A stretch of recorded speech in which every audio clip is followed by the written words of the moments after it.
بەناوی خی گەورە میهرەبان ئێمە وەکو ئەنجومەنی خەلیفانی کۆمەڵی ئیسلامی لە درێژەی کاڵ و ساڵوچەکانماندا ئەم ساڵیش بە هاوکاری خێرخوازە بەڕێز و دڵسۆز و بە پەرۆشەکانەوە هەستاوین بە دابینکردنی جلوبەرگ و قرتاسیە و پێداویستەکانی مەکتەب بۆ منداڵە چاوگەشەکانەوە بە سەر فەقیر و هەژارەکان بەسەر یەتیمەکانەوە ژمارەیان 265 قوتابیە بە کوڕ و کچەوە و لێرەشەوە دەستخۆشی لە خێرخوازە بەڕێزەکانەکەین خی گەورە پاداشتیان داتەوە هەموو ساڵەکان بەشدار بووینە لەو پرۆژانە و لە هەموو وەرزەکان ینی وەرزی زستان و هاوین پاڵپشتی چاکمان بووینە لە پرۆژەکانمان لە هاوکاریەکانمان بەسەر خەلکی فەقیر و هەژارەوە لێرەوە دوعای خێریان لۆکەین. بەڕاستی ئەمە ئەرکێکی زۆر باش و ئاینی و ئیسلامەتیە و هەروەها ئەرکێکی نیشتیمانیە ئەرکێکی نەتەوەییە کە ئینسان خۆماڵی پێ ئەدات و ئەیداتە فەقیر و فەقارەکان تەطبیقکردنی ئاەتەکانی خی پەروەردگارە و تەطبیقکردنی سنەتەکانی پێغەمبەری نازدارە سەڵاو سەلەم و هەروەها نوێکردنەوەی ڕێجەمعی پێغەمبەرانە چونکە چینی فەقیر و هەژار چاوی لەو کەسانەیە کە خواداینە و ئەهلی ئیمانن و ئەهلی ماڕن و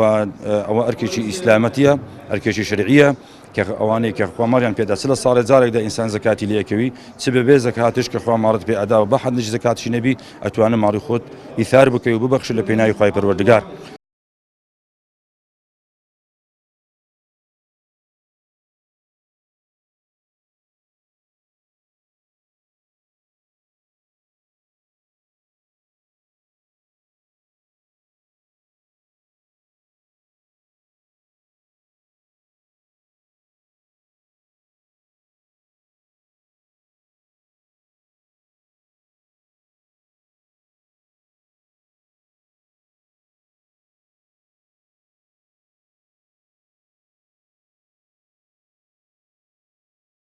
سوپاسی ئەنجومەنی خەلیفانی کۆمەڵی ئیسلامیەکەین کەوا بۆ دابەشکردنی جلوبەرگی قوتابخانە